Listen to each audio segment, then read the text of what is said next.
Hey everybody, this is Josh McKinney, and I just want to welcome you to episode 52 of the I Suck at Jiu-Jitsu show.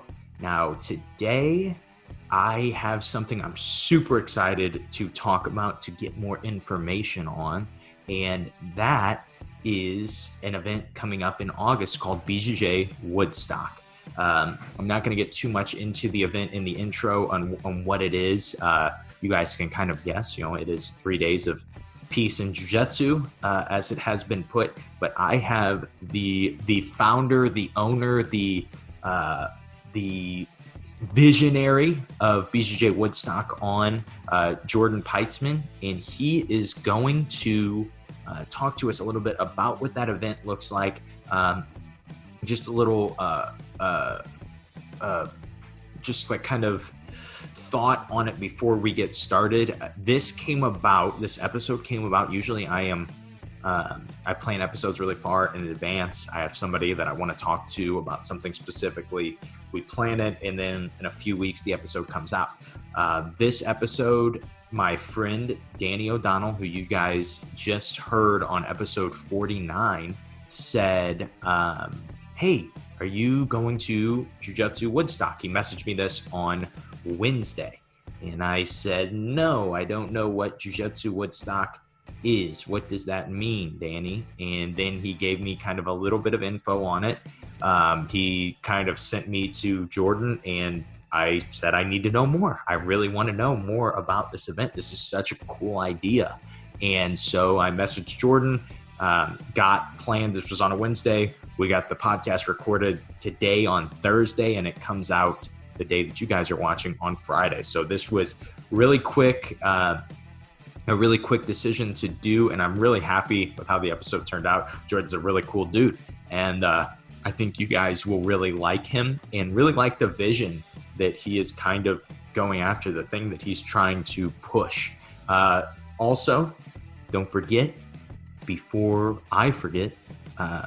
we get started into our episode, that you guys can download the Simplifying Jiu-Jitsu ebook for free for the next 4 days. It is no longer going to be free on June 24th. June 23rd is the last day to be able to get your copy of Simplifying Jiu-Jitsu, your free ebook to make your jiu-jitsu training simpler. And that is at bjjsucks.com/simple. Don't miss it. Don't forget.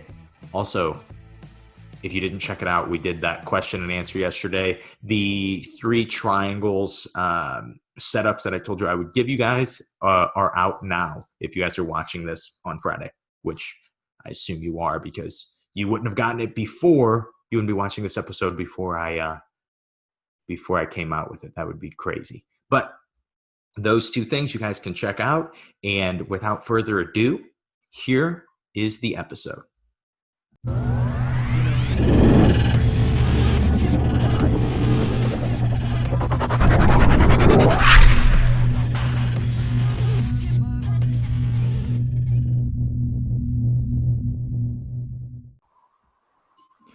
All right, Jordan, how are you doing, man? I'm pretty good. How about yourself, Josh? I am good. So you ran into a little bit of car trouble this morning, or last night, right? Yeah, correct. I was taking care of a friend's cats parked in their designated spot for their apartment parking spot for like 35 minutes. And during that time, they apparently decided to come out and tow my car. So just got back from the tow place, $142 later, but that's all right. That's probably the least of my worries right now.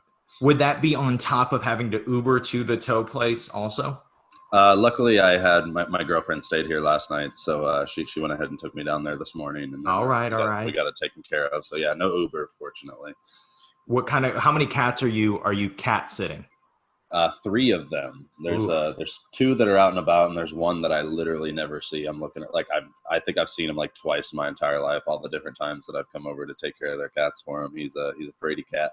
Nice. When I was young, I was like probably 18. I used to dog sit, and that was kind of like, because all I did was jiu-jitsu, and so there was really not many jobs that worked with that schedule. But dog sitting was one of them, because you would just stay at the person's house, go train, and then come back. Well, one time, and this is like the last time I dog sat, somebody asked me to dog sit their dog. I didn't ask, hey, what kind of dog is it? So it was a Great Dane. It was like 140 pounds, and they didn't have a fenced-in backyard. So it would just roam. It would just go wherever it wanted, and it's like a bear walking around the city. Well, then literally before they leave, they show me, here's his food, here's everything. And then the wife goes, hey, just so you know, we have 3 cats too. And I was like, oh, I wasn't aware of that. And so there were 3 like hairless, whatever, like Egyptian hairless cats. Oh, geez. And they wouldn't mess with me. Like they had food and stuff there. Like you won't even notice them. While I slept at their house. And first night I'm sleeping there, I wake up and there are 3 Egyptian hairless cats laying on my back because I was sleeping on my stomach, all curled up, asleep on my back. Freaked me out. I thought I was being murdered or something because your mind doesn't look at like, oh, it's something furry. It's like there is something that feels like a man's stubble on his face on your back right now. And so, yeah, it was a mess. It was a mess. Okay, that's so hilarious. you have. Is it 3 podcasts you're going to be on today? Was that what I saw in? No, just throughout the next, like now through Tuesday. So I've got you guys, Jiu-Jitsu Times. There's another guy, Primal Broadcast, and then there's one other I forgot about. Open Guardcast. Open Guardcast, yeah, with Jake and Danny. Yeah, so they were 2 episodes ago for me. I've been. Oh, really? Yeah, I've been friends with Jake and Danny for a really long time, and so they were.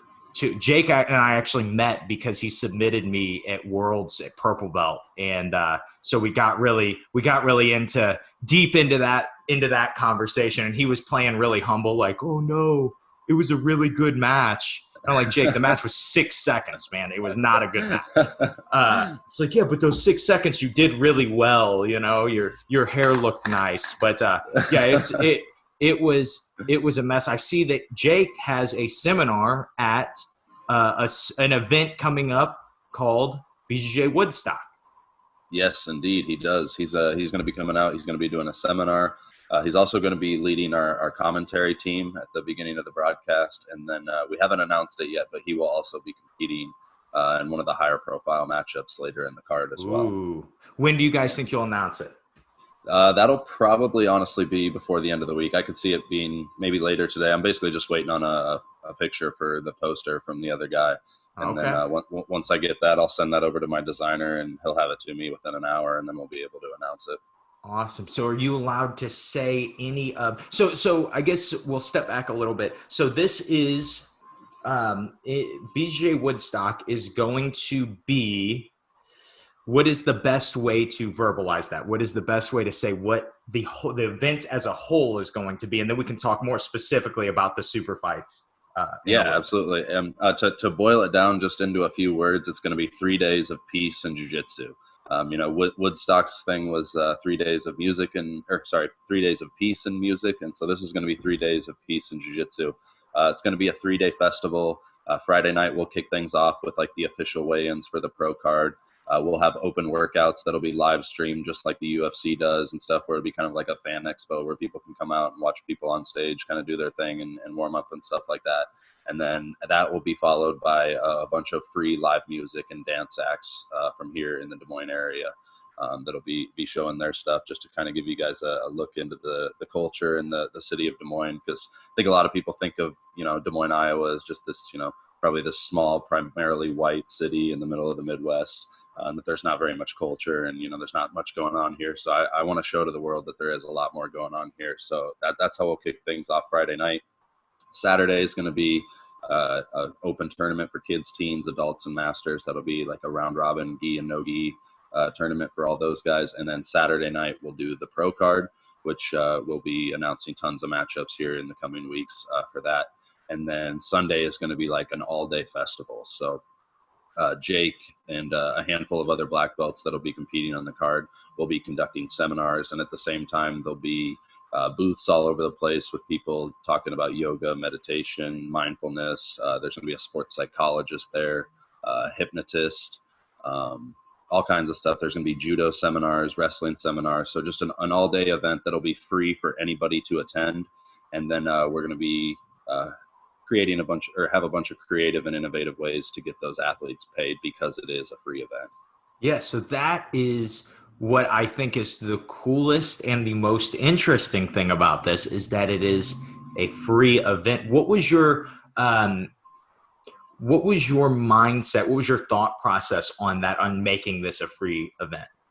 Yeah, so originally I thought, you kind of do like a festival ticket where you buy the ticket for the day and then you just get to come and you have free access to all the events. And the more I thought about it, when you're charging people what would probably be, $100 or so for a ticket for the day, you're probably only going to get a couple hundred people in there to do this seminar. And when you're trying to split that money between, five or six different seminar presenters, and then a couple artists, and these hypnotists and these yoga guys and all this stuff, $3 or $4 or $5,000 just isn't going to be enough to pay those guys. So I decided instead to up the attendance, to make it a free event. And then what we're going to do is we're going to staff each seminar and each booth with somebody who will be collecting tips via tip jars. They'll be linking people to their Cash App, their Venmos, their PayPals, all of that. There'll be like a setup for any of the guys that have like BJJ Fanatics DVDs. We'll have a setup where people can just buy their DVD right there. They can, sign up for their online training materials, subscribe to their YouTube channels, get them, following them on social media, all the different things that would help an athlete continue to build their name and their brand outside of that event, rather than just, paying them a couple $100s to do a seminar. So, they're going to have a bunch of different ways to make money. And then they're also going to have a bunch of new fans that are going to be going to all of their different, their channels and their different outlets to support them in the future. That is from the athlete's perspective. I think that's something that's really important to note is in jiu-jitsu right now. The most likely the current way that super fight shows have been put on, it's not really the problem. Most likely the most sustainable way of doing things. Would you agree with that?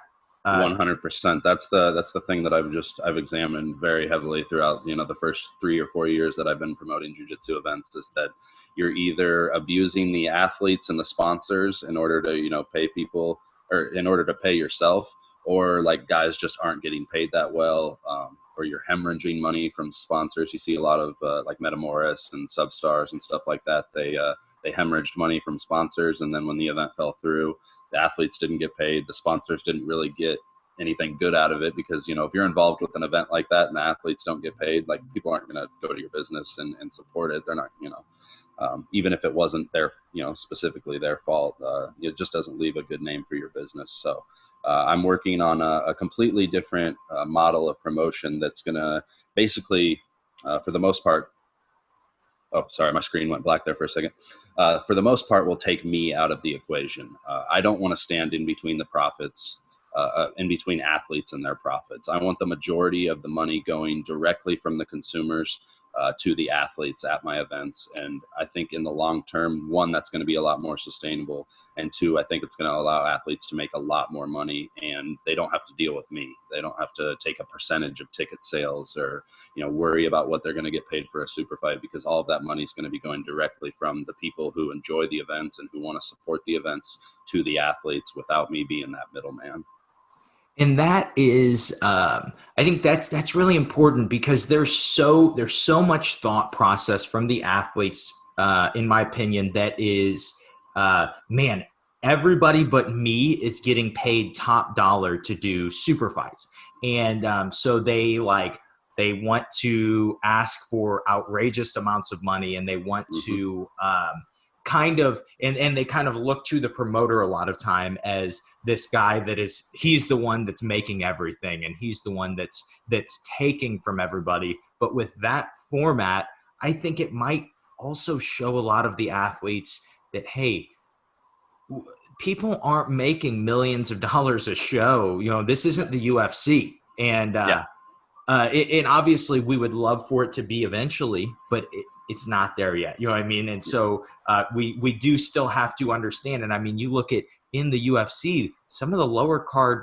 people are getting paid, still 5 to show and 5 to win.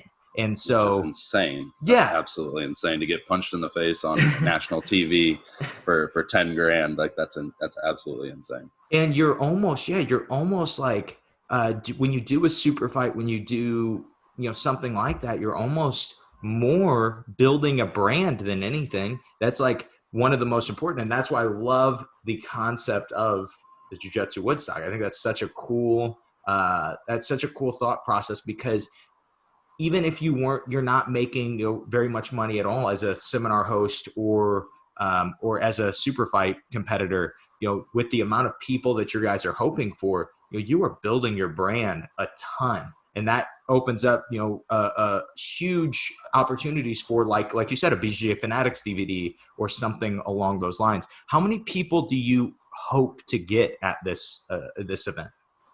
At the actual festival itself? Yeah, the festival. Yeah, I think we could easily have 1,000 people there. We're going to be selling 560 tickets to the show the night before. I think we will have no problem selling that out.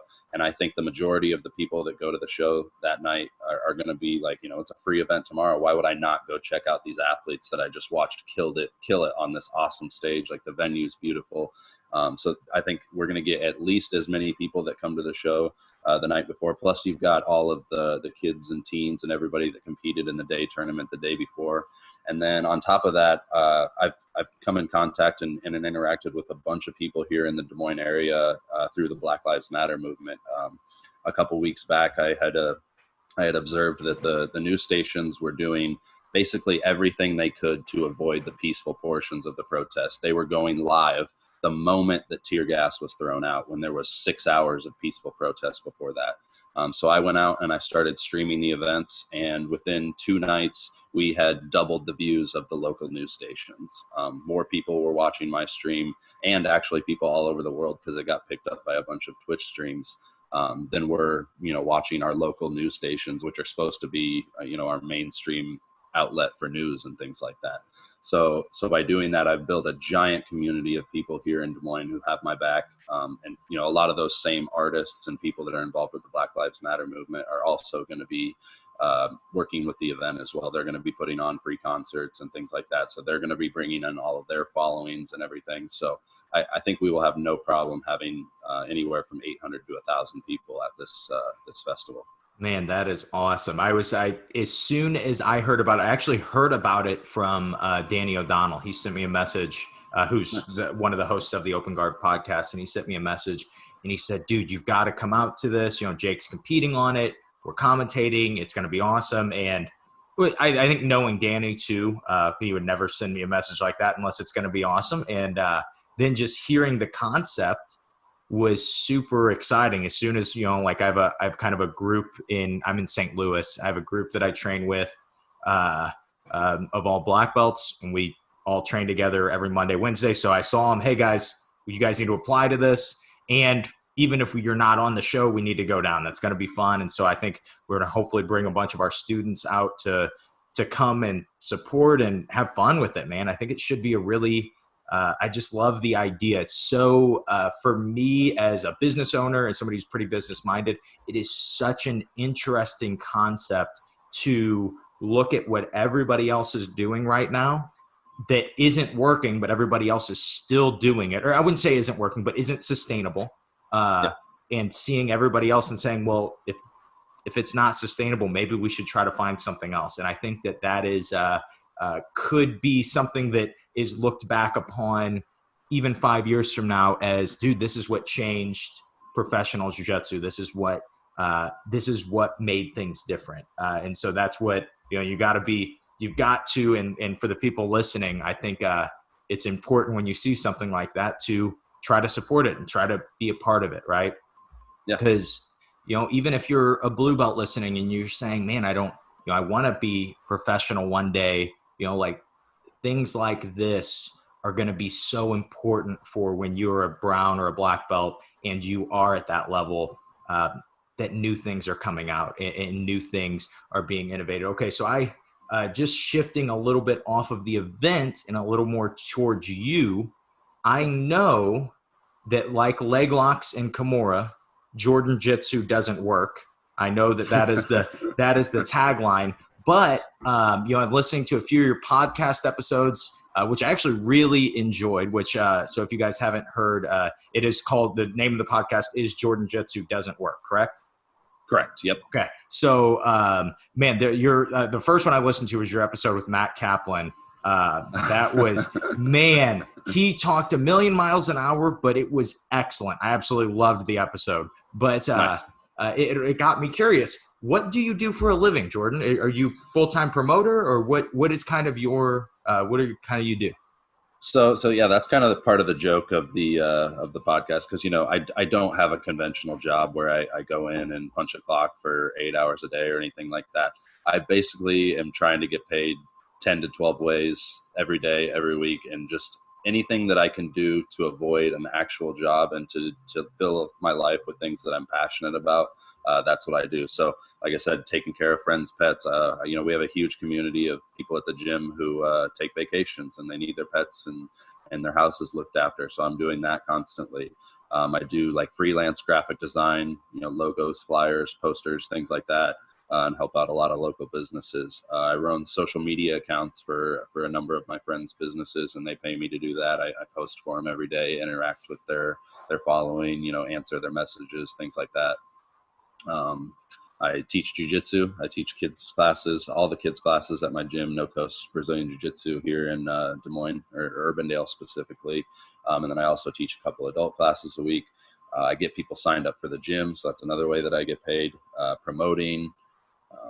There's probably a couple other things I'm not thinking of right now, but like I said, anything that I can do to continue filling my life with things that I'm passionate about and have time for those things is important to me. So in my early 20s, I was working at a local retail chain, trying to climb the ladder, get up to that management status, and get that 60 to 80,000 $80,000 a year job. And I just found myself so miserable doing something that I wasn't passionate about for 40 to 50 hours a week. And I cut it completely. I moved out of my apartment, moved back in with my parents, and just started figuring out what I really wanted to do with my life. And now I'm finally at a point where it's sustainable and it's able to support the things I want to do, all while, like I said, continuing to do things that I'm passionate about. That is awesome, man. I'm a jiu-jitsu school owner. We're on the same page about, you want to you want to make money. You want to be able to eat. That's incredibly important. But you have to do what you love, man. That is super, super important in those things. And I am on I can get behind the Jordan Jiu-Jitsu doesn't work, because I have in my life never had a real job, like a 9 to 5, anything like that. I was a personal trainer, and besides that, I've taught jiu-jitsu, and that has been all my entire life has been. So we're on the same page in that sense. So you also just got promoted. Is that correct? I did. I received my brown belt on Sunday. So that was exciting. That is awesome. So you legitimately got it on Sunday. It wasn't because I had a few promotions that they just got on Monday, but they actually had gotten them a little bit before, when we were kind of questionably opened at our gym. Oh, and I gotcha. So we had so you legitimately got it Sunday, right? Yeah. I actually got it on Sunday. I rolled with my coach, and he's been training like with his wife and stuff throughout the quarantine. I haven't really been able to train, and that was actually like my first full training session back with like our competition team. And we rolled, and it was a really good roll. Ended, and then I was laying on the mat. I was actually really tired. I was laying face down, and I felt something hit me in the back, and I was like, I didn't really think anything of it at first. I thought he just like threw something at me, because I got him once, like during the roll with a move that he usually gets me with. So I thought maybe he just like threw something at me, like a t-shirt or something, just like, oh, fuck you, man. But it was I didn't think anything of it at the time, but then I looked up and everybody's like staring at me, and they're like, oh really, that's how you're gonna do it? And I still didn't dawn on me quite yet. And they're like, look to your left. And I look, and I see like a brown belt laying on the mat, but like I was training with a handful of brown belts that were around me. I figured it was just one of theirs that was laying on the mat. And I'm still just thinking like what? Like, because I was only a 3-stripe purple belt. I wasn't even really expecting to get promoted or anything like that. And then he starts ripping my belt off of me and like picking me up by my gi, and then he tied the brown belt around me. So that was actually a really cool way to get promoted. To have a really good role with my professor, and him to be like, okay, you don't deserve to be a purple belt anymore. Like it's time for your brown belt. So that is awesome. Congratulations, man. That's awesome. Thank you.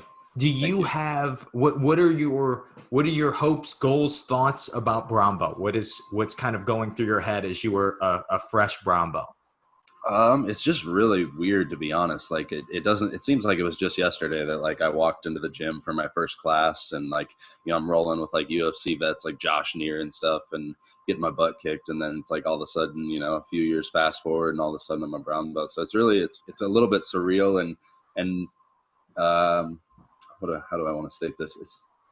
I feel the pressure of like the black belts coming now. So I'm Uh-huh. like, so it's like I really need to buckle down and make sure that when I do receive that black belt that I'm worthy of it and it'll be something that obviously it'll be something that I'm proud to wear, but something that nobody will be able to question.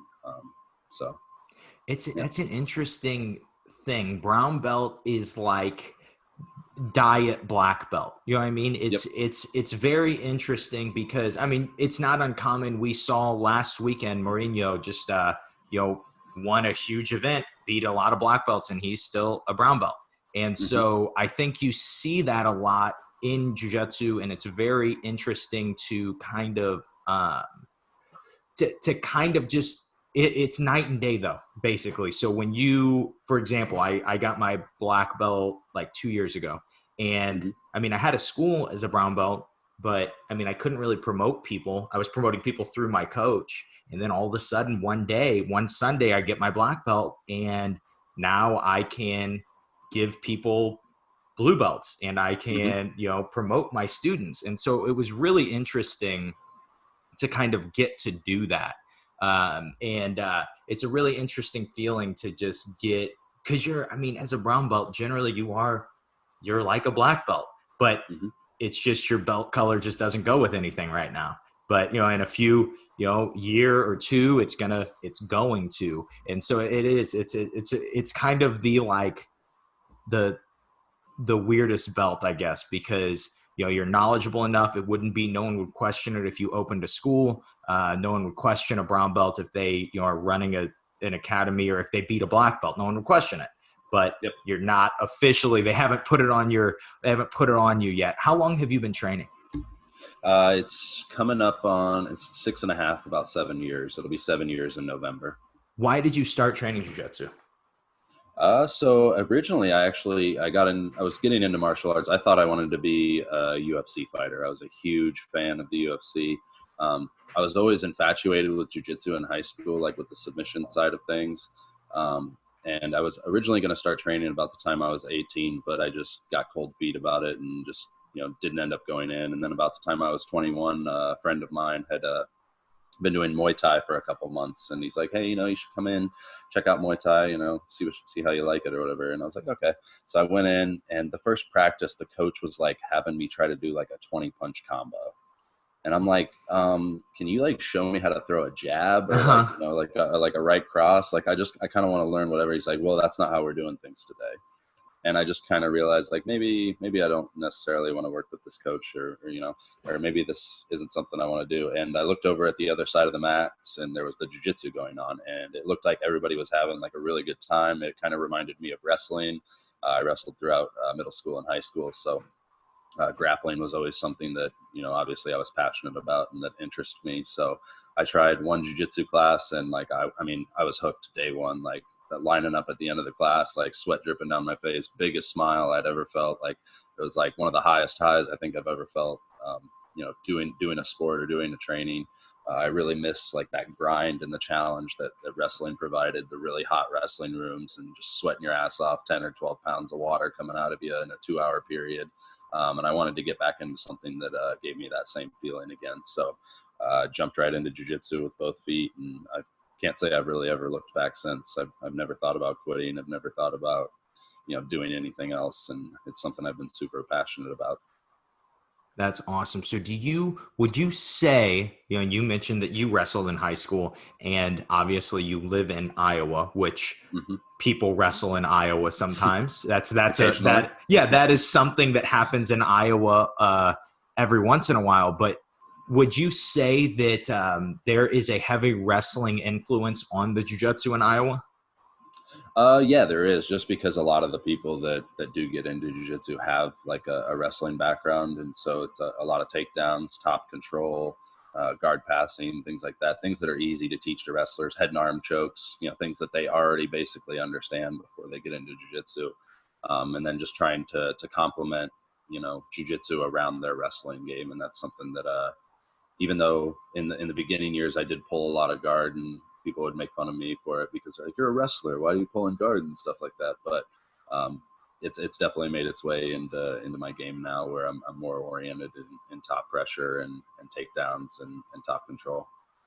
So, that was something I was always curious about, because the only Iowa jiu-jitsu guys that I've really rolled with a lot, I'm part of TAC team, so I've rolled with Matt Leighton and John Gutta a lot, and Nice. Both guys pull guard every time we train. Yep. And so, they kind of, I feel like they kind of ruin, they kind of ruin what my perception of Iowa jiu-jitsu is. And they had all the way up until I met the Diesel Squeezel. And then I realized, like, oh, wait, there are people okay, this is what I expected everybody in Iowa jiu-jitsu to look like. Yeah, and there's a lot more of those types of guys for sure. Diesel Squeezel, he's an animal, dude. Absolute animal. I didn't roll with him, and it was completely out of fear. It was one of those, like, one, what if he kills me when we're rolling? Or two, even worse, what if I do well with him and then he kills me after? So there was that thought process. I wasn't really sure how to handle that. So I was like, you know what? I'm just going to avoid him. I'm just going to, just don't make eye contact, Yeah, he's a terrifying looking dude, but he couldn't be a nicer guy. I know, he's awesome, man. And he does really well with their kids program at Matt's gym at Citadel and everything. So yeah. That is, man, I'm glad I didn't bring up those guys and you just be like, oh, I hate those guys. They're no. They're just both tools. Cause you sometimes you do that on a podcast, you assume because the person you're interviewing is cool and the person is cool, that they don't have any type of bad blood, and you mention them. And then all of a sudden they'll just start laying in, and you're like, oh, I'm sorry. I didn't, I shouldn't have brought that up, I guess. No, not at all. I've cross-trained with those guys a lot. I like going out to Iowa City and getting knowledge from them, because they're definitely the highest level black belts that we have here in Iowa, are John and Matt. So they've been involved with a lot of our events. They always bring a ton of their team out to support it. They're always by far the ones that buy the most tickets and the ones that register the most for the tournament. So nothing but good things to say about those guys. And John's got a pretty awesome mustache right now that matches up with mine. So, dude, I see it. Who would you say? Who would you say's mustache is better? Right now, his, because he's been going longer. He started his around the time, or he started in on his around the time that I had shaved mine, so it's been going a little longer. So he's got me right now, but we'll see in the future. I think I can catch up to him. I haven't shaved in about 6 months, and this is the facial hair that I have. So I really can't be in the mustache without some eyeliner to highlight some stuff. I don't think I can be in the mustache conversation. It's the only conversation I can be in, because that's how the rest of my face is. I can let it go forever, and it's all patchy and just looks terrible. So if I'm ever going to do facial hair, it's going to be a mustache for sure. I like it. It's like the Joe Dirt where he's like, wait, so you're telling me that white trash is so ingrained in you that your hair just grows like that? You don't get it cut? He's like, yeah, pretty much. That's hilarious. So as you're kind of leading up, we actually haven't mentioned it. So the date of Bjj Woodstock, that would be the last weekend in August, correct? I believe second to last weekend. Okay, second to last. It'll be, because it'll be 21st, 22nd, 23rd. Okay, 21st, 22nd, and 23rd. So do you think that this will be an event that you guys will do again? Do you think that this is what is kind of your thought, if you have any, or you're just kind of waiting to see? What is kind of your Yeah, thought? I think especially just with like all the concepts and the ideas around it and all the buzz that it's created, and how I truly believe that it's going to be an incredibly successful event for us. And I think a lot of people are going to come to Iowa. I think a lot of people are going to have fun, and I think a lot of people are going to want to come back. So we'll continue to do like our numbered subspectrum events. That'll be a little bit different than say this BJJ Woodstock, but I would like to do this once a year, something really, really big like this, where we can get the entire community of not only Des Moines and Iowa involved, but then the entire Jiu-Jitsu community making that pilgrimage to Des Moines, Iowa, where, people wouldn't normally come here just because they felt like it. Mm-hmm. Yeah, I And didn't so, know. I didn't know that was part of America. I didn't know. Geography's not my strong suit. I was like, oh, Des Moines. I don't know what that is. Oh, that's in America. I didn't. We're going. So yeah, I don't need a passport. We're on our way. And yeah. so, do you kind of have a hope of like maybe numbers wise how it's going to grow or anything like that, or do you think about that, or is it just the focus right now on August? Yeah, right now it's just, and not even so much on August. It's just day by day. Like I just take it, 6 hours at a time. What can I do in the next 6 hours to make, August 21st, 22nd, 23rd, the best event that I possibly can? Who can I reach out to? What matches can I put together? What new ideas and concepts can I think of, that is going to, be enticing to the jiu-jitsu community, and get people to realize that this isn't just another, unsustainable promotional model that's going to fizzle out after 2 or 3 events. This is something that's here for the long haul, and it's something that the entire community is going to want to be a part of. So, as successful as I believe this event will be, I believe the success of this event is going to drive success for all future events, because we're going to have one of the most incredible live streams that I think you're possibly going to be able to have. I think it's going to be better than anything Flow or any of the other outlets are going to be able to do. The venue itself spent over $75,000 in camera equipment and switch gear just to do our event. So we'll have 4 cameras that'll be placed strategically throughout the auditorium. They are all going to be controlled by my guy, who is, in my opinion, one of the best photographers and videographers in the world. He used to travel the world and organize tours for Slipknot. And now he does it for me, so I'm incredibly lucky to have him. So he's going to be controlling all 4 of those from a set of joysticks. Like they move so smoothly. You won't have like that human error of like, oh, I stepped over the cord, so now it's jerky for a second, or anything like that. Like all the camera work's going to be so smooth, and you can put in preset motions for it to pan across the stage, or pan from bottom left to top right, or switch and show the crowd at a moment's notice. So I believe so strongly in the product that we're going to be able to put out there, and it's going to be live and free for everybody in the world to see. That I think in the future people are going to be so excited about wanting to come to an event here, because they understand how high level of a production and how high level of an event that it's going to be. What is it going to be streamed on? It'll be through probably the Subspectrum Facebook and YouTube channels. Awesome. And Yeah. that's what's nice too, is like there are so many great matches on Flow, but if some people don't, they can't afford however much it is a month at this point, or they don't want to pay that. That's something that sucks, is like, maybe one event every few months you want to watch, and it's going to cost a membership to watch that one event. And so having something on YouTube is so nice. It's so much nicer to be able to do that. Yeah, and it kind of takes back to what I was talking about with me, like streaming the protests lately. It's like, news. Granted, they are on free channels, but you still have to have like an antenna on your TV or whatever it is, and it's not as easily accessible. And those news stations are getting 20 to 40,000 views, whereas like I'm out there with my cell phone on a selfie stick, live streaming the entire protest from beginning to end, and we have anywhere from 150 to 200,000 people watching live. So it's like just the power of free and easy things that are easily accessible can't be overstated. Or I think that kind of actually brings up an interesting non-jiu-jitsu related topic, which is something you're starting to see just like this right here. There is a change in how people partake in news, and so in a big, obviously the big thing is Facebook.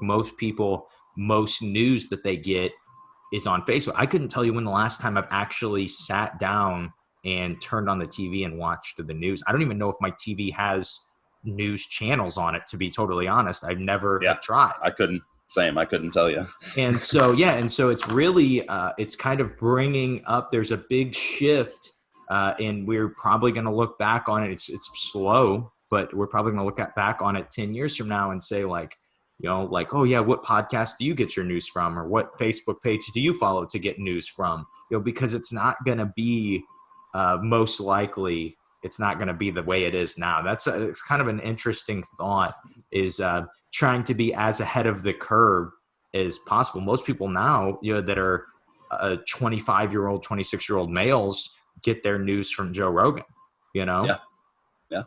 And so that's interesting to kind of see, and you see all the things shifting and transitioning to live streamed, and free is becoming so much more common. But free doesn't mean free. You pay for it a lot of times through the ads that you watch or something like that. But there's not somebody else always taking a piece of that. There's way less control on it too, because you don't have to, you don't have to get Subspectrum or Bjj Woodstock approved by, by cable, they say, oh, no, you can't. Executives or. Yeah, you can't say that. These guys can't wear that or anything like that. You don't have to do that. On a side note, a great Family Guy episode is where they start to censor real life, but obviously it's Family Guy that they're censoring. Yeah. And they have to cover up Peter's chin because it looks like balls. And so they just walk around all the time so that no one can see his chin. That's hilarious. Yeah, so that's a really interesting concept on that. But back to just the event. Kind of the last question I had specifically about the event were: do you have any matchups that you can tell us about yet? You know what? I'll just go ahead and say it on here, because by the time it gets announced, I'll probably have the poster up and everything anyways. So I'm not too worried about it. But the match that I was talking about, and you've mentioned both of their names now, is Matt Leighton versus Jake Watson. That's going to be one of our black belt gi matches that'll be put towards the top of the card. That is, do you think that'll be main event, or do you think? At the moment, I would see it as our main event, just because like Matt is such a big name around here. Like I said, he sells a ton of tickets. He brings a ton of people out to support our events. But there is one other match that I can't quite talk about yet that if we do get it put together, that would probably be our main event. Okay. So that is stylistically, if people don't know Jake and Matt, that is an incredibly interesting match stylistically. Because is this gi or no gi? It'll be in the gi. Okay. Yeah. So, man, that'll be an excellent. So both guys are pretty heavy guard. I would say this, both guys, because I've gotten to either fight or train with, I've actually fought Matt before we were on the same team, but, I've gotten to train with Matt a bunch, and then I've fought Jake before and followed his jiu-jitsu for a long time. Both guys are really good guard pullers, have really good guards, but both have incredibly underrated top games. And so that will be super interesting to me. What's the rule set like? So it's similar to ADCC. First 5 minutes unscored, second 5 minutes scored, and then basically points are really similar to like IBJJF. That is okay. That'll be really, really an interesting matchup, because I will be curious to see who plays top and and how that goes. Both guys' guards are so good. That'll be really interesting. That'll be an awesome match. I think that is a perfect. What's the weight class? Like 190, 195?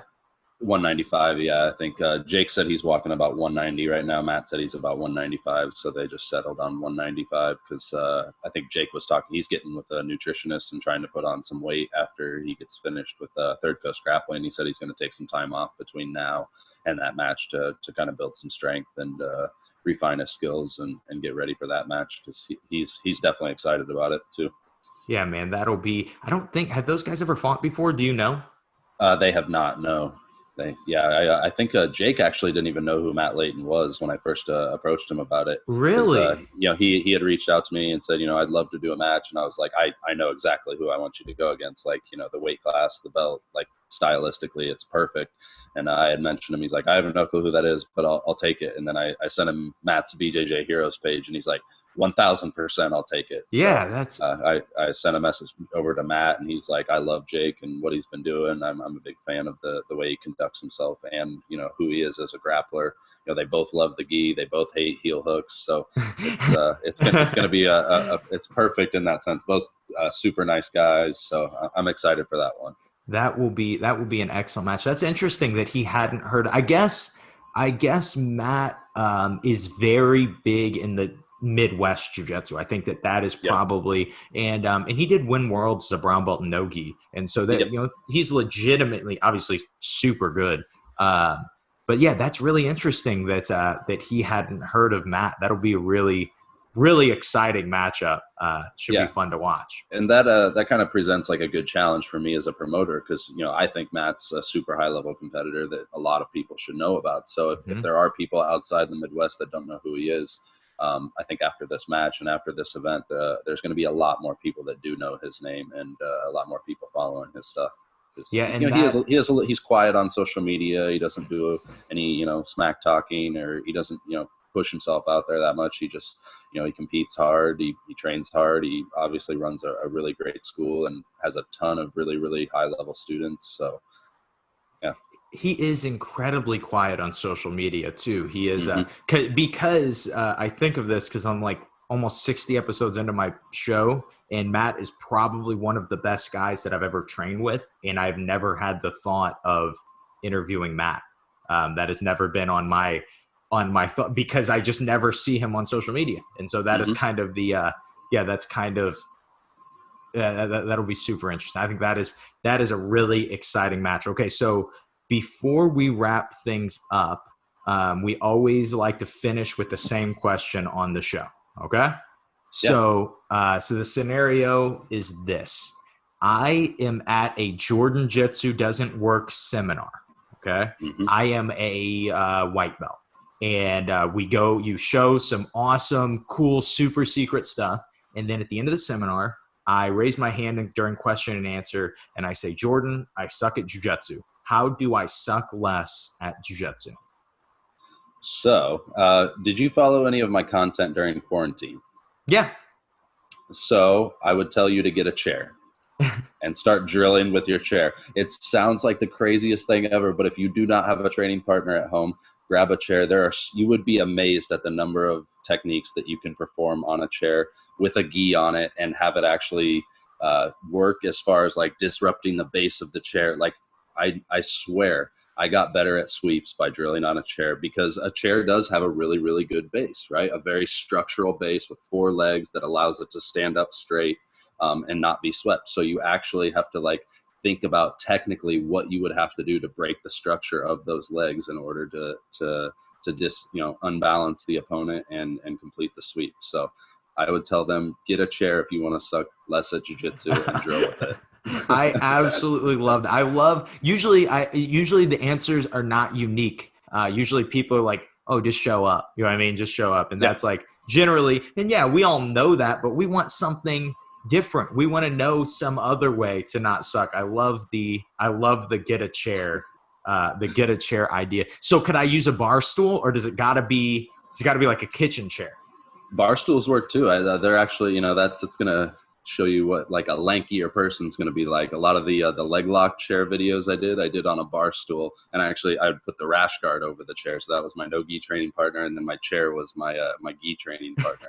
And, it's obviously all fun and games, but I'm serious. You can get some legit drilling in on a chair if you don't have a partner. That is awesome. So I had, during the whole quarantine, and then actually still for this month with my younger kids, that was the only kind of group that I had people being apprehensive about coming back to the gym. And I think the reason is because little kids see their grandparents a lot, and there was just a lot of fear in that. And so I just decided this whole month we'll keep our little kids classes, but we'll also add some daytime classes over Zoom. And so we're doing chair drills and stuff like that, I tell everybody, hey, make sure to have a chair for today's, whatever. And so one of my kids, I didn't realize this until we were drilling, she had like a metal folding chair. And that was what she was using. If you push on the legs of a metal folding chair when you're trying to drill Toriando passes, it's going to close. And so she like was close to losing all of her baby teeth because it closed on her. No. And man, she caught herself and didn't smash her face. But she says, Mr. Josh, I don't think this is going to work on this chair. And I was like, yeah, I don't think so either. I think maybe we need to find a different one. I was like, or just don't put any weight on that one at all. Okay, don't lean on that one. But that's a really interesting one. I love the getting a chair. We had a conversation and nobody did it. I thought about doing it. I never did it. So, you're on social media. If you steal the idea, I would not be offended. Just give me some credit for it. But the idea of a video where you're drilling on a chair and then things start to progress and then you start going really hard and it finishes with you like going crazy and like breaking the chair somehow. And so like, yeah, doing that is the scenario of like you're trying to drill and you're like, stop resisting. And you're telling the chair like, dude, let me pass. And then you have to go super hard to get the pass on the chair or the sweep or whatever. And you have to break the chair.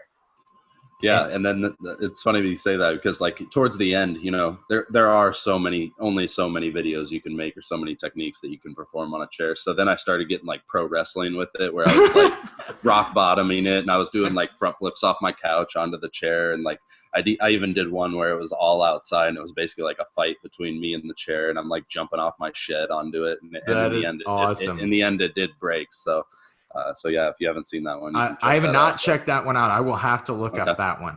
That is a good one. I'll send it to you. Okay, so before we finish, I always like to finish. Is there anything you want to say to finish? Yeah, I'll just kind of give like my little, 2 cents on, how I plan to conduct myself as a promoter and, through this event specifically. But we want to completely reinvent the way that promotion is done in the sport of jiu-jitsu and have it bleed over into other sports as well. I want to move to a more athlete-centered form of promotion and capitalism where, like I said, I cut myself out of the equation. We only make money off of the services that we actually provide, and that's tournament registration fees and tickets to the events. And then everything else goes directly from consumer to the athlete without me ever touching a single dime of it. So one of the big things that I'm doing right now is so many people believe in this event and want to support it that they've been reaching out to me to see how they can donate to me personally. I will not take any of that money myself, but we are accepting donations through a Bjj Woodstock Cash app. And 100% of those donations, what we're going to do is the night of the event, we'll take that amount and we will divide it by the number of tickets that are sold to the event. So if there's $10,000, we'll divide that by 560 tickets.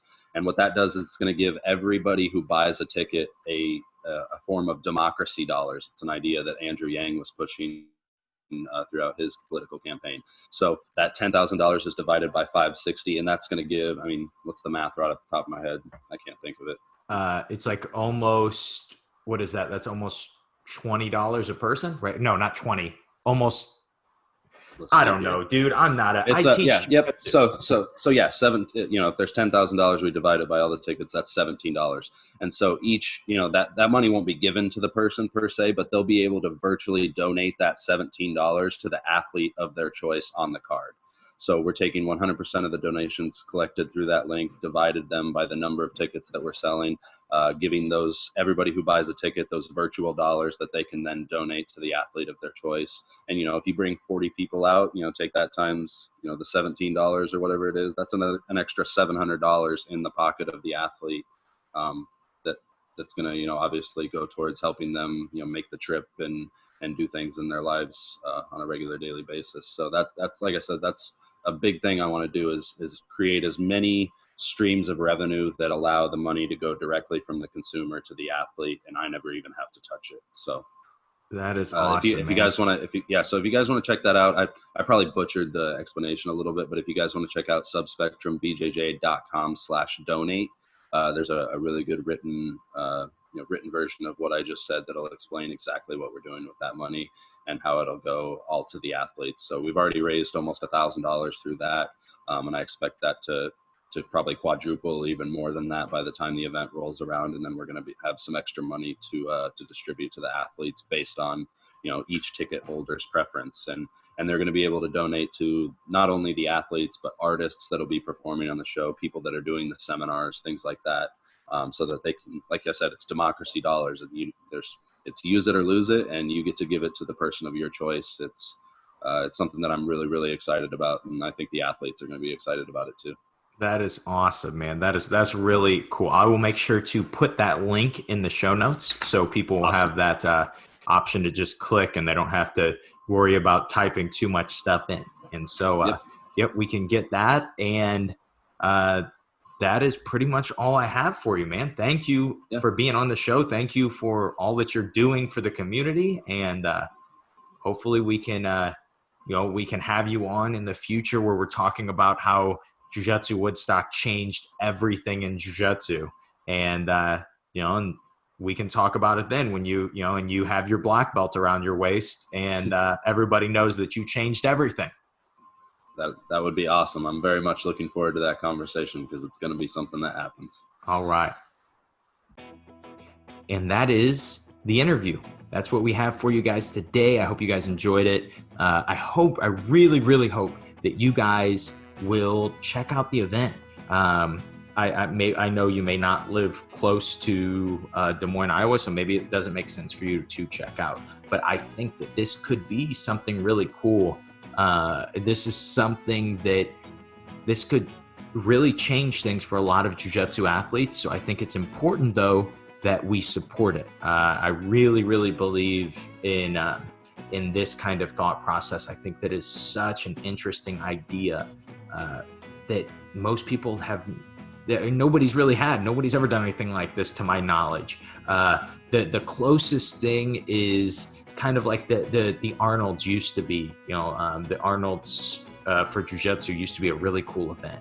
And, there was kind of an expo around it. And so it was kind of close, but it's not on the level that this is. And so I think that this is going to be really interesting. I really, really hope that you guys will support it. I'm going to do absolutely everything I can leading up to it to just spread awareness. And I'm not on the event. I'm not on the show or anything like that. I really heard this idea. I think it's going to be an awesome weekend. And I love doing stuff like this. Some of my best memories from after I started jiu-jitsu are the times that we went on weekend trips and competed with the crew, with the team. And so bring your team, bring your friends, bring your, I'll bring my wife to this. I think this will be really cool. And then we'll bring, as much of my team that can make it, and hopefully support this event and have a lot of fun with it, man. So that's what we're looking at. That's what we're hoping for with this event. So before we end, last little bit to tell you, don't forget bjsucks.com/simple. That is super important. Do not miss your copy that is absolutely free of Simplifying Jiu-Jitsu. I have gotten, I think somewhere like over 200 people have signed up for a free copy of it, which I am so excited about. It is so cool to me that people have done that too. It might be closer to 3 at this point because it's been a few days since I've checked. But that is a really cool thing to me. It really means a lot to me that many people have read, and I've gotten so many messages of people saying like, wow, that was a really easy read, and it was really, I think it's going to change things for me training wise. That is so cool to me. And so I want to get it to as many people as possible. Get it, download it, share it on your Facebook page, share the link on your Facebook page to get people to sign up for it. It is really cool. I really hope that you guys will like it. And lastly, I hope you guys enjoyed today's episode. I hope that you guys have an excellent rest of your week. Well, I guess your weekend. You have an excellent, safe weekend. I hope to see you in August at Bjj Woodstock. And most importantly, I hope that you suck just a little bit less at jiu-jitsu.